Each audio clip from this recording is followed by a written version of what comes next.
Hey, welcome, and happy 4th of July. Welcome to Sunday Rants. I am James Harnsberger, your host, and we're going to get started. So, what I thought we would do today on Independence Day is do a little compare and contrast, again, focused on the issue of wrongful conviction.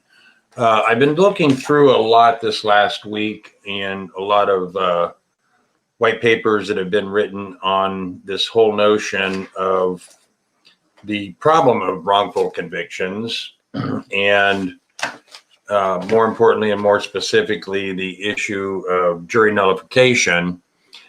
And the popular belief is that somehow that jury nullification would lead to lawlessness among the jurors, that they would just simply run amok and make a mockery of the court system.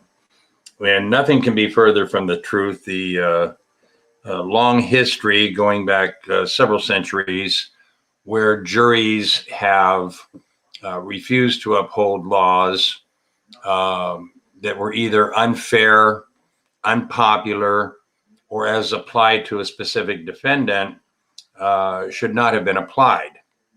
And we can see that in modern day criminal justice in this country over the last 4 decades with the war on drugs, the enhancement of sentencing guidelines, for example, cocaine versus crack, the disproportionality of African American defendants and convictions. Remember, 75% of the exoneration since 1989 have involved Black defendants that were wrongfully convicted. A lot of those dealt with misconduct by prosecutors and police. Some of them had planting of evidence. And it's not that the jury has the right, although 3 states do recognize in their constitution that the jury does have the right to judge both the law and the facts. It's more a question that the jury has a raw power because a judge in a criminal trial, no state would allow a judge to issue jury instructions that would direct a verdict, give a directed verdict or a special verdict. And so a general verdict of guilty or not guilty, even if the person committed the crime, the jury is sort of a barometer. And this goes back to the discussions about the 6th Amendment during the founding era, when the protections for jury trial were one of the most important that the founders had believed in because they reflect the conscience of the community. And if you live in a community where police excessively target that community, and policing being the abject failure that it is in this country today, and you decide that you're sitting on a jury that somebody, while they may have committed the crime, you're not going to hold them accountable because of this race bias, that's well within the power of you as sitting on the jury to decide that the person's not guilty or you're not going to hold them accountable. So I don't want to get people thinking in the mind that that's a legitimate argument. That's a red herring. Don't fall for the argument that the jury has no right.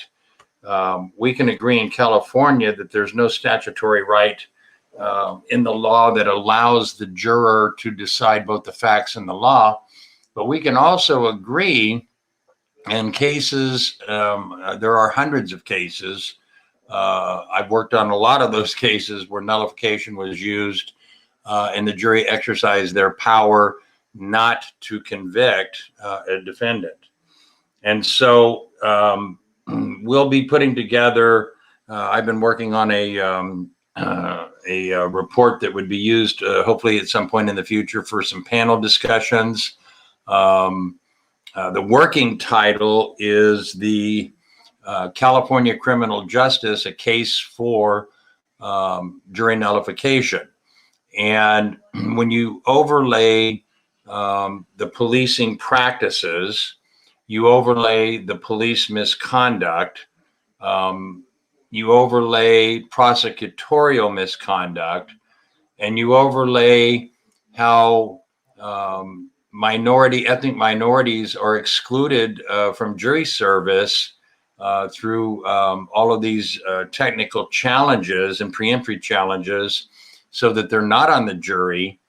You start to get a sense that the criminal justice system is sort of stacked against a minority defendant in ways that are just breathtaking. So we'll be working on that. I wanted to give everybody a little bit of an update because we are coming closer. We should have our 501c nonprofit letter here any day now from the IRS. And we have now begun efforts on our outreach program here in San Diego County. This is a pilot program, Free the Innocent. And we're going to be reaching out to churches, civic organizations, civic groups, political science classes in colleges and universities, law classes, elected officials, even the business community, because wrongful convictions also have a direct cost in taxpayer cost.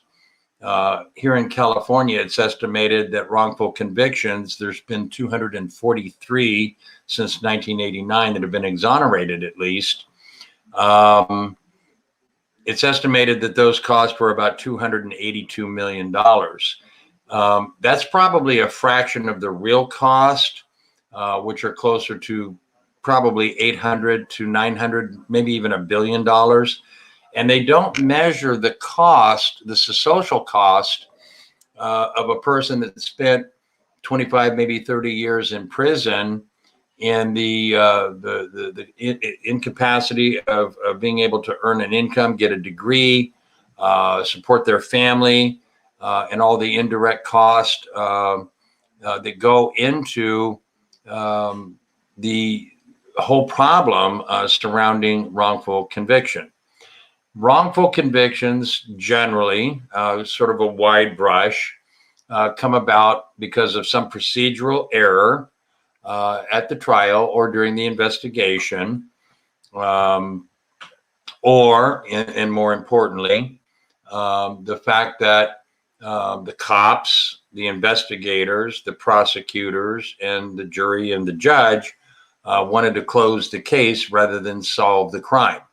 There's a big difference closing the case and solving the crime.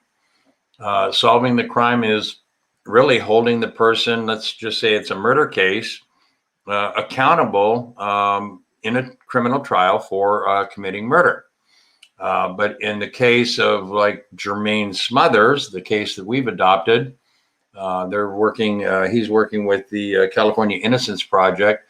Jermaine Smothers was a young black man. There was a dead body. There was a gun. Case closed, right? And in spite of lying witnesses, in spite of other witnesses that came forward, in spite of a homicide detective years later working out of the same police department in Oceanside on another unrelated homicide, murder investigation, discovered and stumbled across evidence that would have exonerated Jermaine Smothers. Yet today on Independence Day, 4th of July, Jermaine Smothers remains incarcerated in a California state prison in Imperial Valley. So I think, to be blunt, I think that's bullshit. I think this whole system has turned into a mockery.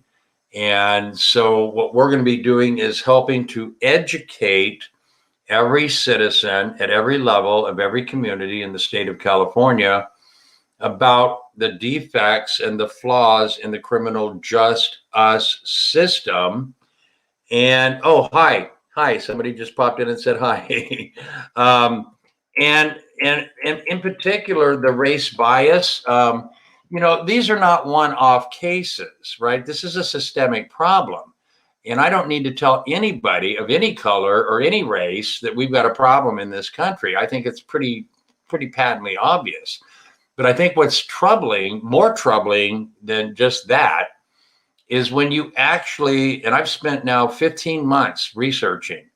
I have experience in this area back in the day, in my involvement with the National Fully Informed Jury Association, and I've spent enough time that I was motivated that I'm going to make a difference about this, that I formed a nonprofit organization for the state of California in public education and outreach, to educate every citizen that I possibly can, not only about the epidemic problem of wrongful conviction and the race bias associated with that, but in the trial and the jury selection and the race bias that is embedded in that institution, and what we need to do before we can reform anything. Because here's the thing, I think a good number of these politicians are probably well-intentioned. I think they have good intentions,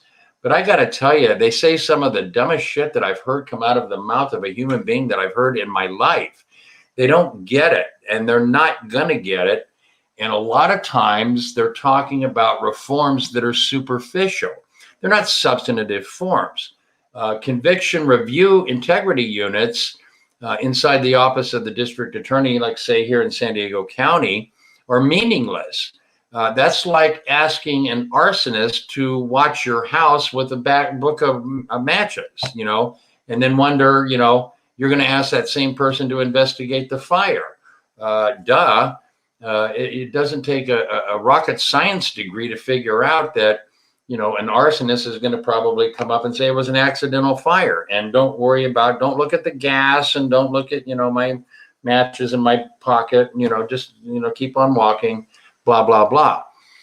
So I think if we're going to have conviction review integrity units to go back in time, at least 5 years, for God's sake, and look at every conviction, particularly involving African American, Hispanic, Asian American, any minority, ethnic minority, I think we've got to have the equivalent of an office of independent counsel, so that they have subpoena power, they have grand jury power, and they're not going to be contaminated by the office, the elected official, for God's sake, of the district attorney. Now, our current district attorney, she may be a well-intended person, may have good intentions. Her background is replete with great credentials, but she's clueless. And that's an observation and an opinion.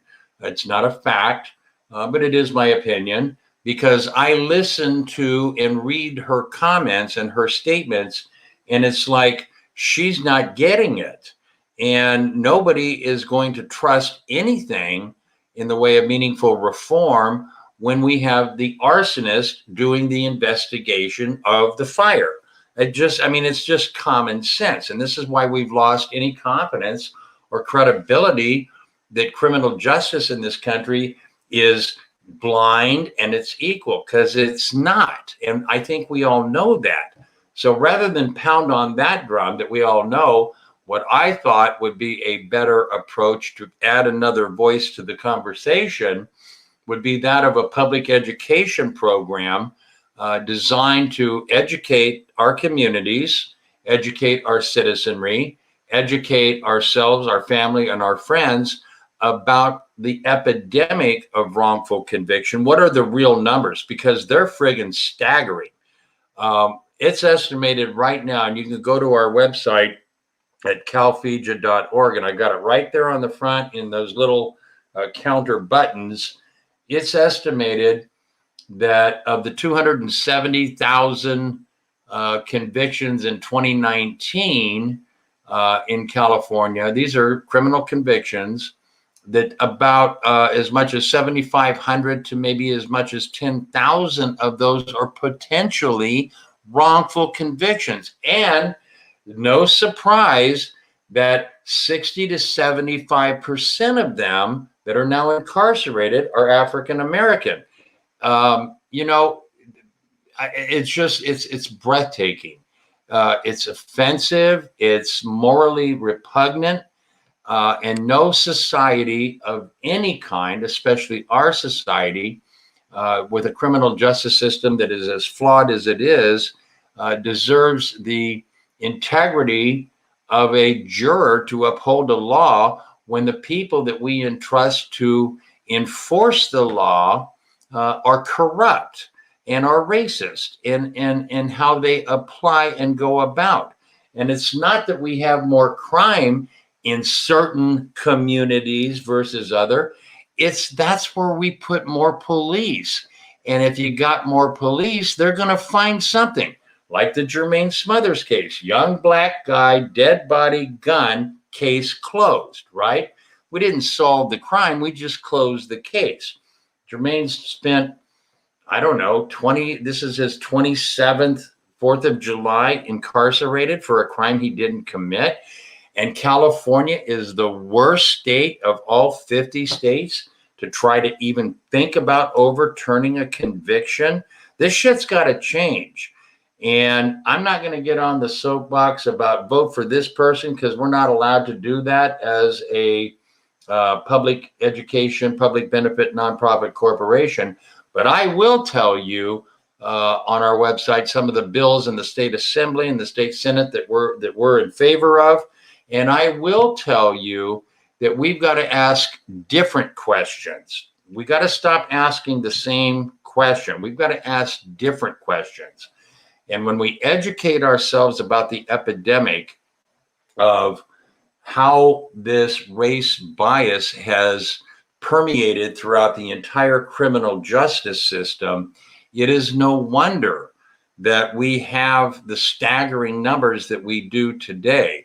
And to think that we have as many as 7,000 to 10,000 more people that are wrongfully convicted, and that's just California.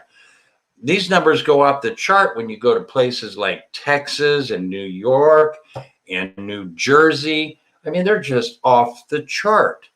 And so, yeah, we get angry, we get pissed off, we get riled up, blah, blah, blah. But I got to tell you, we got to be smart. We've got to dismantle this thing one piece at a time.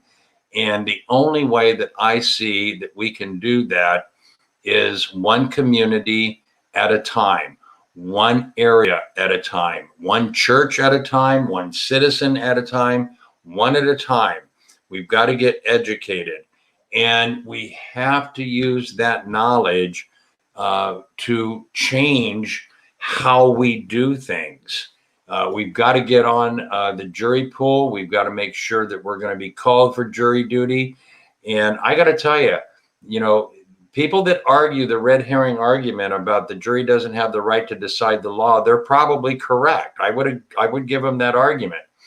But at the same time, I wholly reserve the argument that the jury has the raw power not to convict in a case for whatever reason that jury or juror decides not to convict. And so if you see a young black defendant on trial for an enhancement for a drug crime that a white counterpart would be looking at 3 to 5 years, but the black defendant is looking somehow at 29 to life. I mean, it's the same crime, right? It's bullshit. And I wouldn't vote guilty under any condition. The law is wrong. The law is wrong in how it's applied. And here's the sad irony of all of this. Back in 1990 through 96, 97, I was warning in my efforts in politics of the day and jury, the Fully Informed Jury Association at that time, I was warning the war on drugs, the war on crime, the tough on crime, the 3 strikes laws, the enhanced drug sentencing, mandatory minimums, all these bullshit authoritarian dictates of government that were aimed mainly at ethnic minorities. We were warning against this way back in the day, almost 4 decades ago. And here we are now, fast forward nearly 40 years and look at the prison populations, look at the composition, look at how many potential wrongful convictions there are, and look at how many exonerations. 75% of those exonerated, and there are thousands of them, were black defendants that were wrongfully convicted. Didn't do it. But they closed the case. They never solved the crime. So in any event, what I think we're going to do is, as I get more information, here's how you can help. Just educate people, make sure they get on the Sunday Rants on Sunday, or watch it on our site, or on the Sunday Rants site, or watch it on our YouTube. And go to CAL-FIJA.org, sign up to get on our newsletter list. Our first newsletter is going to be going out here pretty soon. And keep yourself informed. As we get our nonprofit here in the next couple of days, that letter from the IRS, we're going to be running some efforts to support the California Innocence Project here in San Diego. And we're going to have some more information. And hopefully we're going to put together at one of the law schools a panel discussion about the criminal justice system in California, an argument for jury nullification. And we'll get into some real numbers that will shock you in terms of the what I call the race bias. And boy, I'm telling you, I'm being polite. I am really being polite, because I don't want to come off sounding like a wacko. But this stuff really pisses me off to see these numbers, and it should piss everybody off. And we'll have, closer to the end of July, we'll have enough data compiled that we'll start putting up some real statistics up on the CAL-FIJA site, and again in Sunday Rants. Happy 4th of July. Keep all of those people that are wrongfully convicted sitting in prison today. Keep them in your prayers, especially Jermaine Smothers. Pray for him and his family, and pray that we find a way to overturn that conviction and gain his freedom and exoneration that is more than well deserved and 25 years overdue. With that, happy 4th of July. God bless, and peace out.